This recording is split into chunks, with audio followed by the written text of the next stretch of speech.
இன்றைக்கி என்ன சமையல் பார்க்கலாம் வாங்க. வழக்கம் போல் சுட சுட சோறு தான். கொஞ்சம் ஸ்பெஷல் இன்றைக்கி. இதனால் மீனே கிடைக்கலைங்க. மழை காற்று, அதனால் சரியாக யாரும் கடலுக்கு போகாமல் மீனே கிடைக்கல. அது கிடைக்கிற மீன்லாம் நல்லா இருக்காது. அந்த மீன்லாம் இன்றைக்கி தான் கொஞ்சம் கிடச்சிது. அதுவும் சீலா மீன் தான் கிடச்சிது. அதோட தலையும் வாலும் போட்டு குழம்பு வச்சாச்சு. அவ்வளோதான். ப்ரான் ஃப்ரை பண்ணியிருக்கு.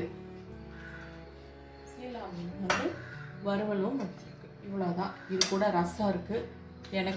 எனக்கு பார்த்திங்கன்னா மீன் போடுறதுக்கு முன்னாடி கொஞ்சமாக எடுத்து வச்சுருக்கு. ஆனாலும் இது எனக்கு மனசுக்கு அவ்வளோ திருப்தி ஆகாது.